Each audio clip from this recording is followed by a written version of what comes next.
우리 사회에 너무 갈등이 심합니다. 갈등 비용도 굉장히 높고요. 교육을 받고 듣고 배우고 생각을 해보고 이렇게 할 수 있는 기회를 좀 만들어서 이번에 제가 국민통합위원회도 들어갔는데 국민통합위원회가 만들어진 이유가 우리 사회에 너무 갈등이 심합니다. 갈등 비용도 굉장히 높고요.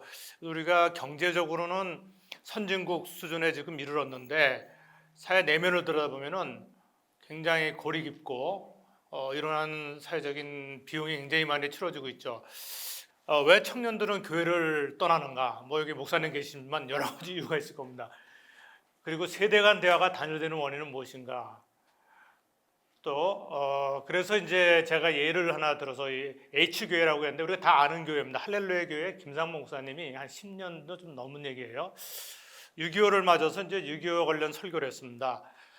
우리나라에 이제 그 공산군의 남침이 있었는데 미국과 우방의 도움으로 자유민주주의가 지켜질 수 있었다. 이거를 이제 설교를 했는데 설교 도중에 몇몇 청년들이 뛰쳐나갔대요. 그래서 목사님한테 항의 이메일을 보냈대요. 목사님 어떻게 예배 시간에 친미적인 발언을 할 수 있으십니까? 그래갖고 완전히 그 목사님 충격을 받으시고 교회 그 이제 장로님들도 야, 우리가 이거 뭐를 잘못 가르쳐가지고 이게 이렇게 됐나? 그런데 저도 그런 걸 겪었어요. 저희 아들이 고등학교 때 어느 날 갑자기 그러는 거야. 우리 그 대한민국은요, 그 기득권과 부정부패 세력이 이끌어온 나라라고 그러고 식민지 잔재도 청산하지 못하고 그래서 굉장히 잘못 세워진 나라라는 거예요. 그래서 내가 그 얘기를 어디서 들었느냐 그랬더니 학교 선생님이 얘기를 했다는 거예요. 그래서 야 이거 안 되겠다 싶어가지고 제가 나름대로 저도 관심 있어서 컨텐츠를 만들었습니다. 한국이 대한민국 나라가 어떻게 건국됐고 그리고 여기에 하나님이 어떻게 역사하셨고 그래서 그거를 제가 한 5시간 정도의 컨텐츠를 만들어가지고 한 3번에 걸쳐서 우리 아들한테 얘기를 했어요. 그런데 우리 아들이 전부 저는 제 개인적인 주관을 얘기한 게 아니고 팩트를 가지고 얘기한 겁니다. 팩트를 가지고. 그래서 우리 아들이 상당히 공감을 했어요.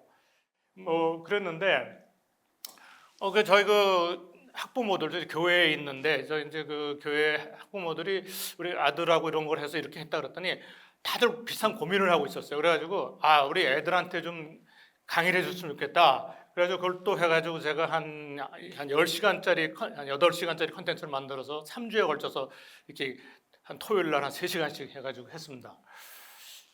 그랬는데 이게 좀 이제 알려져가지고 우리 교회 목사님이 이거를 그러면 우리 교육 프로그램을 좀 해줬으면 좋겠다. 그래서 제가 10주짜리를 만들었어요. 그래가지고 성경적 세계관과 역사관 그리고 또 이 시대적 변화에 크리스찬들이 특히 청년들이 어떻게 대응할 것인가 이런 거를 이제 해서 했는데 처음에 제가 모르고 이제 그 역사관부터 했어요. 그래서 대한민국 건국과 당연히 이승만 대통령 크리스찬 대통령이 나오니까 10주인데 2주 만에 3분절이 나가버렸어요. 이상한 얘기를 한다 이거예요. 아주 순간 한번 제가 보수 꼴통이 된 거죠. 그래서 이거 안 되겠다 싶어가지고 그 다음에는 다시 이제 10주를 하면서 그 얘기는 제일 뒤로 돌리고 다른 얘기 이제 아이들이 좀 우리가 같이 중립적인 얘기를 먼저 좀 하고 끝에 가서 얘기를 했는데 그런데 이제 다행인 거는 그 중에 강의 들은 몇몇 청년들 어떤 청년들은 저를 찾아와가지고 제가 제 강의를 들으면서 제가 눈물을 흘리면서 강의를 듣다 그래서 뭐 때문에 그랬냐 그랬더니 대한민국이 어떻게 복음이 전해졌고 거기에 하나님이 얼마나 열심을 내셨고 거기에 얼마나 많은 사람들의 희생이 있었는가 요거를 제가 이제 쭉 했는데 그걸 들으면서 얼마나 이 복음이 귀하게 전해진가 이걸 들으면서 자기가 참 눈물을 흘리면서 들었다 이렇게 해서 제가 그래도 보람이 있구나 한 30명 40명씩 놓고 강의를 했는데 하여간 그런 경험이 있습니다. 그래서 그럼 제가 뭐를 얘기를 했냐면은 이제 성경적 세계관은 무엇이고 신앙의 관점에서는 대한민국의 역사. 그래서 이 내용입니다. 한 1시간 반씩 10번 했으니까 한 15시간짜리 강의 내용인데요. 대한민국 국채를 보존한 하나님, 메이주신의 성공과 조선의 식민지와 동아시아 선거가 왜 한국에서는 많은 열매를 맺었는가? 해방 전후사의 인식과 재인식, 산업화의 성공력과 평가, 민주화의 성공력과 평가, 마르크스의 세계관과 역사관에 대한 비판. 그리고 대전환 시대 크리스천, 4차 산업혁명과 디지털 전환 시대의 이해와 대응, 미중 패권 전쟁, 그리고 코비드 팬데믹, 그건 나중에 이제 집어넣은 건데요. 이걸 이해와 대응. 그리고 하늘나라 기업가 정신과 비즈니스 미션. 우리 그 한기치 목사님 설명한 것처럼 달란트죠. 이게 우리 크리스천에게는 하나님께서 준 달란트가 있는데 이걸 가지고 도전하고 리스크 테이킹 하는 것이 이제 우리 킹당 기업가 정신인데, 그리고 끝에 이제 대한민국의 미래, 현재의 갈등과 분열을 극복하면서 미래로 나아가려면 크리스천 리더들의 시대적 책임과 소명, 교회의 사명과 역할, 이런 내용들을 제가 좀 이제 컨텐츠를 만들어서 했습니다. 그래서 이제 저는 이제 인간의 역사와 하나님의 역사를 우리가 얘기하지 않습니까? 인간의 역사 히스토리라고 그러지만 하나님의 관점에서는 히즈 스토리다, 이렇게 우리가 얘기하죠. 그래서 사실 성경은 창세기, 출애굽기, 역사 기록에서 시작하는데 유대인의 정체성의 기반은 사실은 모세오경이죠. 그래서 아시다시피 이제 유대인은 13살 때 성인식을 할 때까지 모세오경을 다 암송하도록 합니다. 그게 기본이죠. 그래서 저는 역사인식과는 민족 국가 정체성입니다. 역사인식이 잘못되면 이게 깨져버려요. 그러면은 여기서 이제 수많은 갈등과 이렇게 나타나는데, 저희는 이제 나의 삶에 함께하신 하나님, 그리고 우리 민족의 역사와 함께하신 하나님. 그래서 저는 한국이 여러 가지가 그 갈등 요인이 있지만 지금 세계관, 역사관 전쟁 중입니다. 그래서 제가 이제 한국 역사 인식에 대한 신앙적 해석의 출발 이런 거였는데, 이게 뭐냐면 제가 1981년 1월에 28살 나이로 처음으로 일본의 생산성 우선 시찰단으로서 한 10명이 이렇게 해서 여기 나리다공원에서 찍은 건데요. 제가 그때 일본을 가가지고 이제 시찰하면서, 일본이 그때 참 80년대 잘 나갈 때였습니다. 그래서 그때 책을 한 권 사서 읽었는데요. 일본 생산성 운동사인데 거기다 보니까 일본의 2차 세계전 태평양전 패전 후에 미국이 농업국가로 만들기 위해서 모든 산업을 해체시키는데, 잘 아시는 대로 이 한국전쟁이 일어나면서 일본이 부활을 하죠. 그 책에 보니까 이런 대목이 나옵니다. 한국전쟁이 일어난 거를 한천의 자오가 내렸다, 가문하루의 단비가 내렸다, 신풍이 다시 불었다, 뭐 천우신조다. 이 얘기를 읽는 제 순간에 진짜 피가 거꾸로 도는 느낌이 들었어요. 그래서 한국은 식민지를 해가지고 그렇게 고난의 역사를 겪었고, 또 거기 해방된 지 5년 만에 전쟁을 겪었는데 이게 일본 회생의 희생양이 됐다라는 거죠. 그래서 제가 이거를 이제 의문을 가지고 있었는데, 제가 이제 유학을 가가지고 81년에 유학을 가가지고 거기서 엔도 시샤코라는 일본 작가 침묵을 읽게 돼서 소설을요. 거기 읽어보니까 일본이 우리보다 기독교가 먼저 들어왔는데, 캐톨릭이죠. 그걸 아주 그냥 강교한 방법으로 이 배교를 하게 만들어가지고 일본의 기독교가 뿌리를 내리지 못했어요. 근데 제가 마음에 이 기독교를 거부한 일본은 어떻게 메이지 신을 전환점으로 강대국이 되었는데, 그리고 일본은 패전 후 분단의 비극도 없이 다시 경제적으로 발전했는가? 한국은 식민지와 전쟁을 겪고 분단의 비극을 오늘까지 겪고 있는가? 하나님은 공평하신가? 이런 생각을 해요. 그래서 제가 이제 그거를 가지고 있다가 미국에서 이렇게 이제 같이 성경 공부를 하는데 하박국을 읽게 됐는데, 이 제국과 천국이라는 걸 생각하게 됐어요.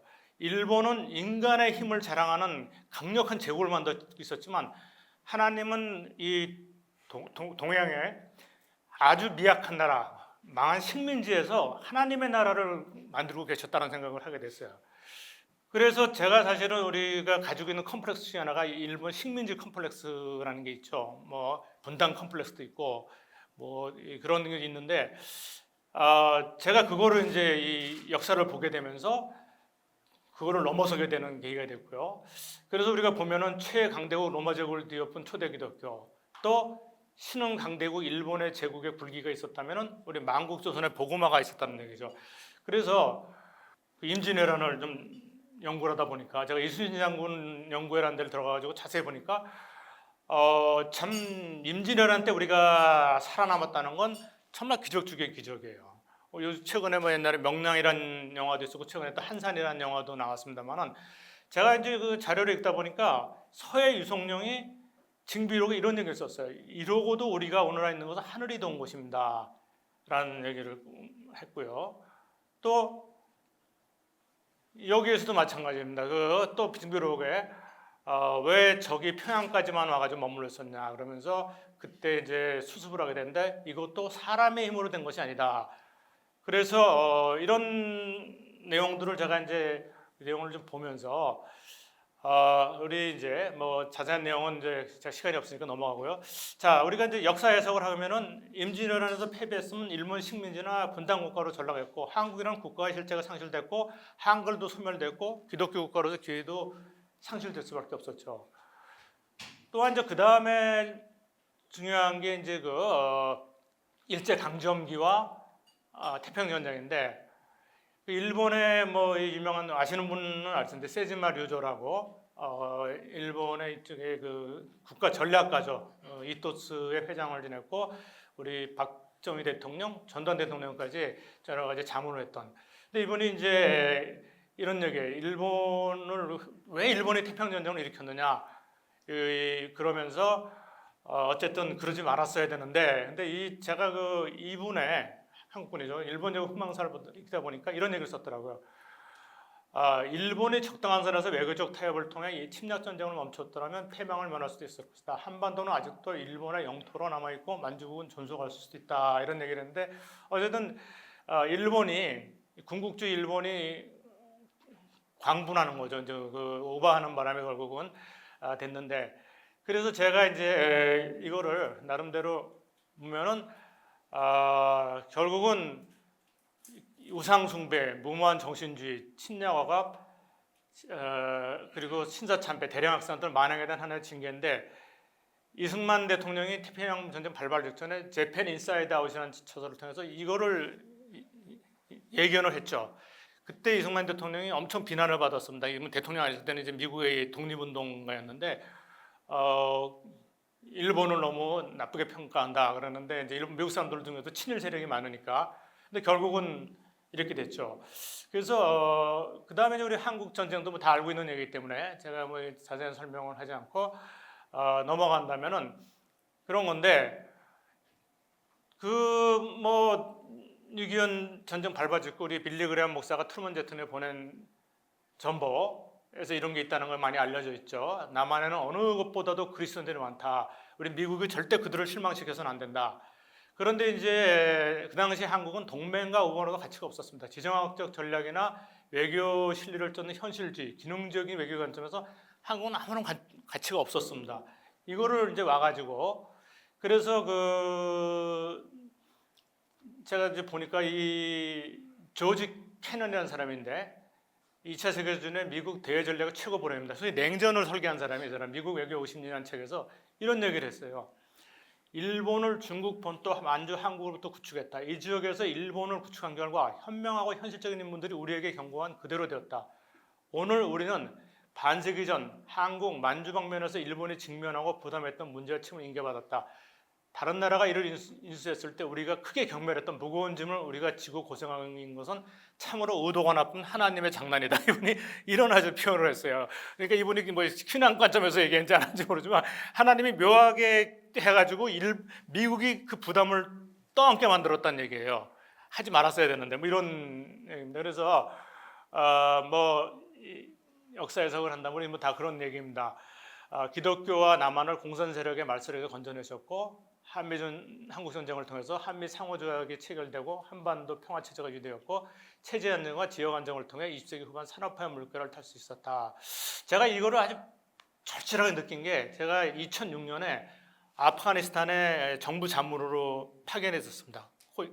코이카를 통해서 그 아프가니스탄은 나라가 60년대까지만 해도 괜찮은 나라였어요. 근데 그 나라가 23년을 내전을 하고 그랬다가 다시 미국이 좀 들어왔다 다시 또 지금 가는 다음에 최근에도 이 보도를 보면 제가 그 아프간에 있을 때도 그때 미국이 와 있을 때도 참 나라가 비참했는데 지금도 그렇게 되는 거죠. 그래서 한국도 어쨌든 그런 것을 통해서 이제 올 수 있었다 이런 얘기를 좀 이제 얘기를 해주고요. 그 다음에 이제 한국 기독교에 대해서 쭉 얘기를 합니다. 이것도 뭐 한 사람 한 사람의 이걸 보면은 참 하나님께 준비하신 예비하신 건 놀라운 것들이 있죠. 저도 이거를 그 한국 기독교사 선교사를 읽고 또 많은 선교사들 개인적인 스토리들을 보면서 하나하나 볼 때마다 참 놀랍다. 그런데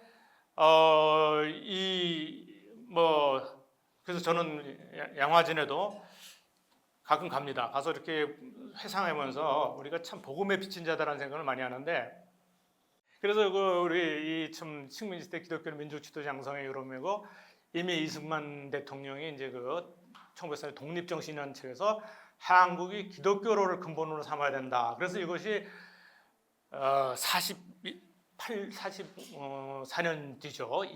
1948년에 독립 우리가 건국할 때 이 정신을 그대로 우리가 되게 된 거죠.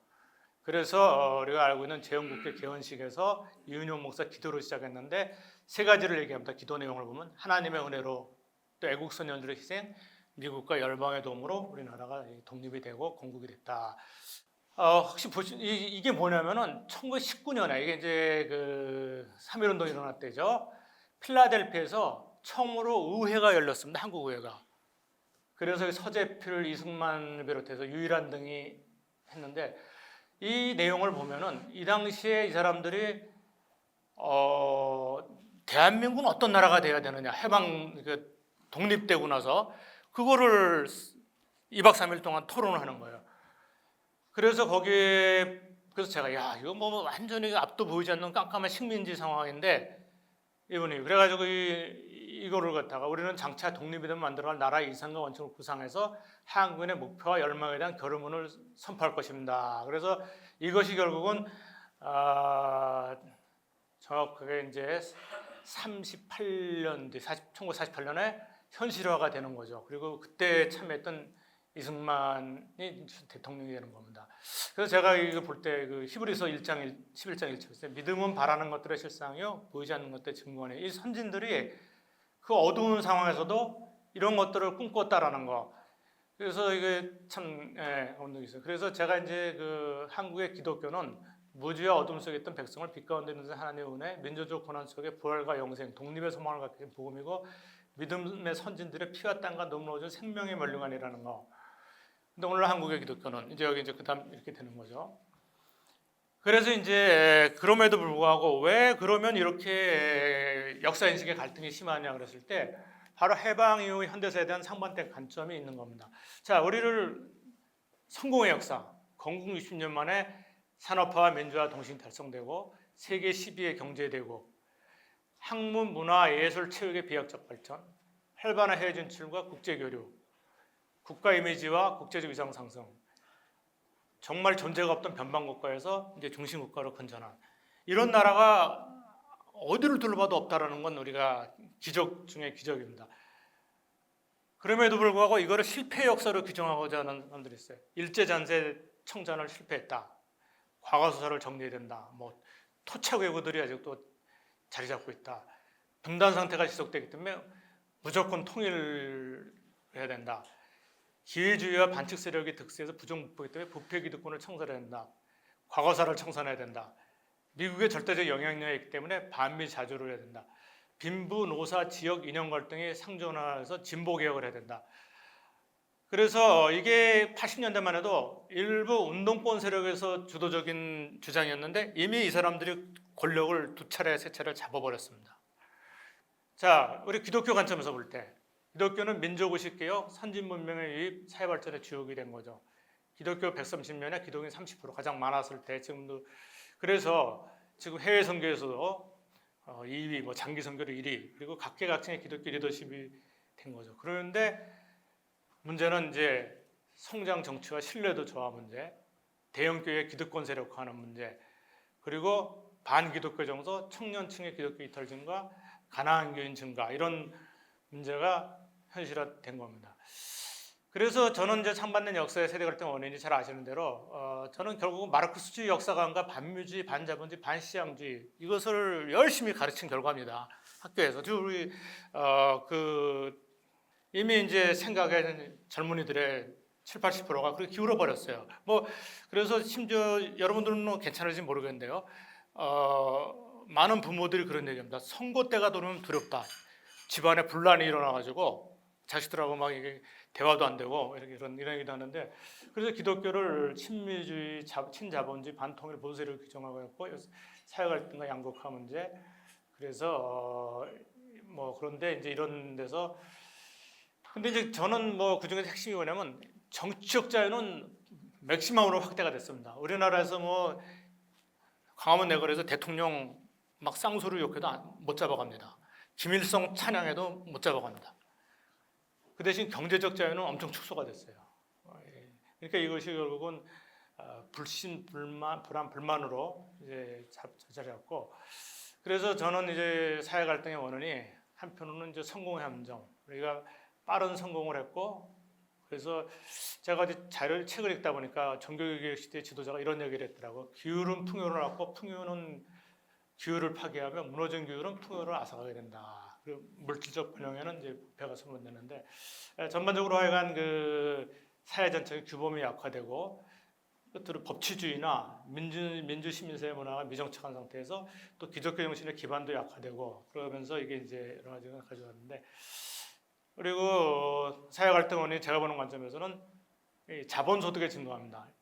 적어도 30년, 40년 전까지는 소득의 중심이 근로소득이었어요. 열심히 일하고 중산층의 삶을 살 수 있는 가능성이 높아졌지만 이 자본소득이라는 게 증가하면서 이 근로의식도 약화됐을 뿐만 아니라 자본소득에 대한 반감, 그래서 이런 내용들이 있고요.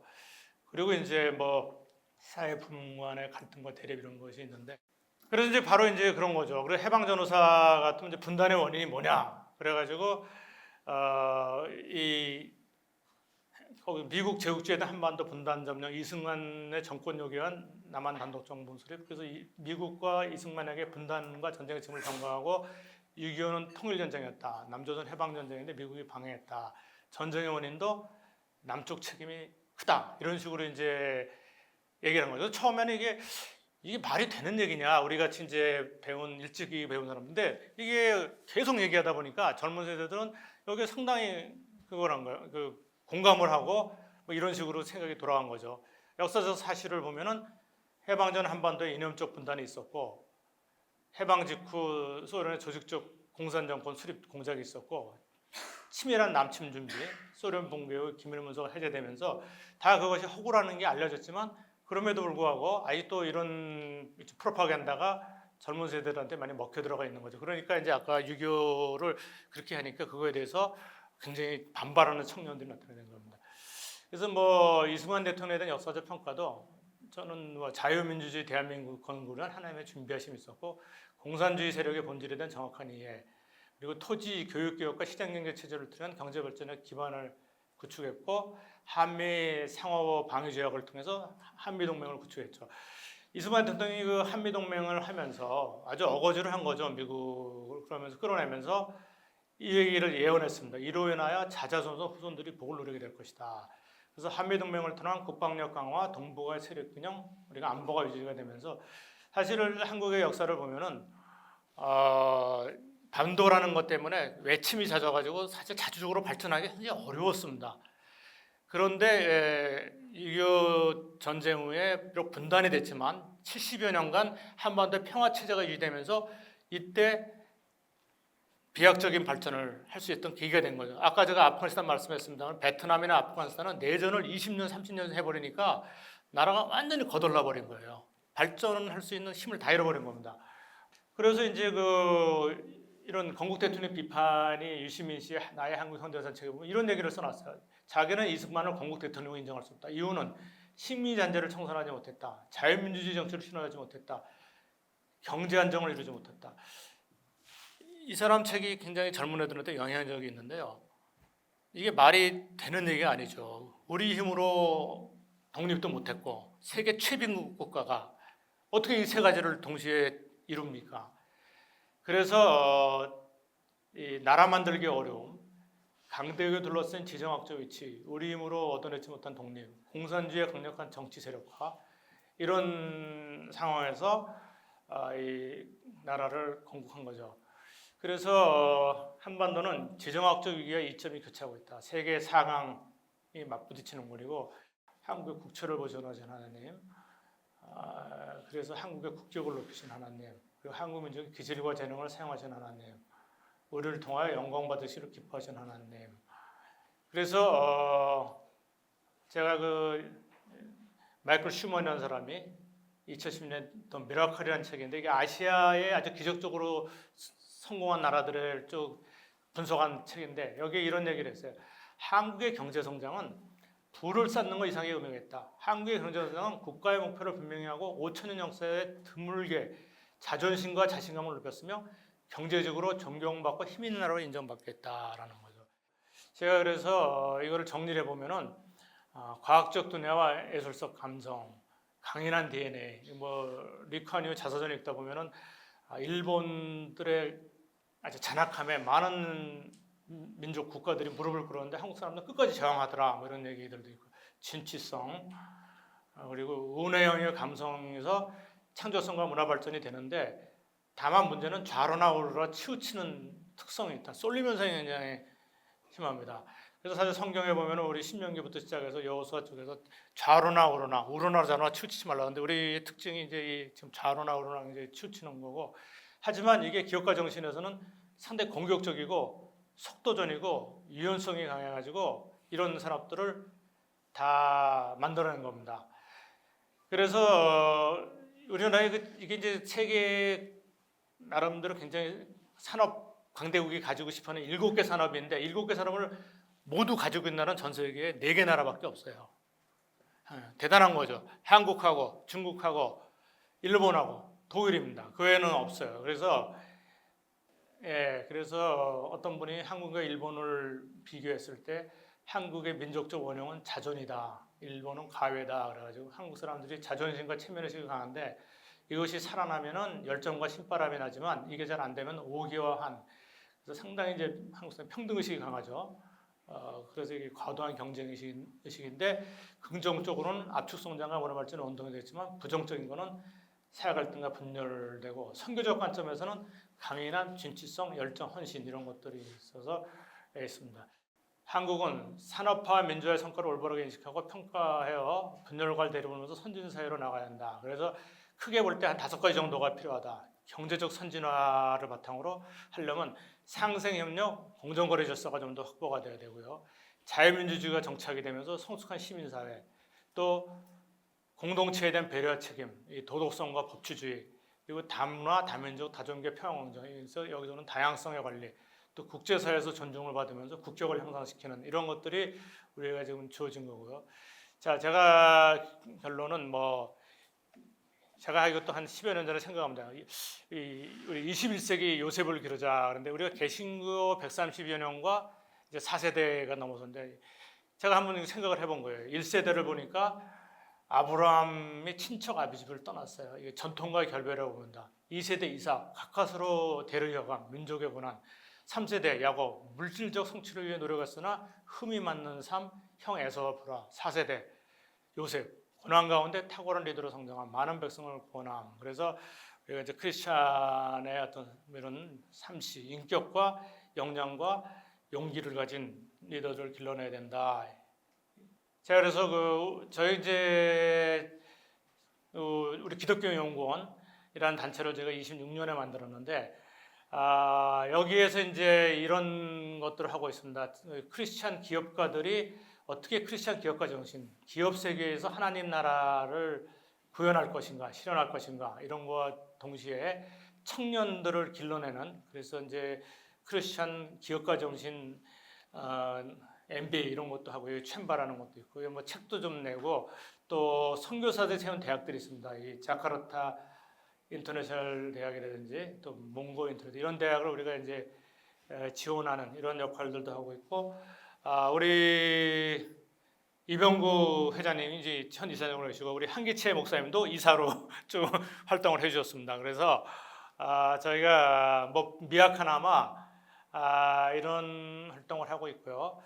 그래서 제가 짧은 시간에 좀 소개를 드렸습니다만은 저는 그 교회와 그리고 또 우리 크리스천 여러 기관에서 청년들이 너무 그 한쪽으로 쏠렸다, 너무 잘못된 가치관과 역사를 가지고 있다 이렇게 우리가 비판도 하지만 결국은 그들이 교육을 받고 듣고 배우고 생각을 해보고 이렇게 할 수 있는 기회를 만들어서 하면은 지금이라도 늦지 않고 가능성이 충분히 있다 이런 생각을 해봤습니다. 예, 감사합니다.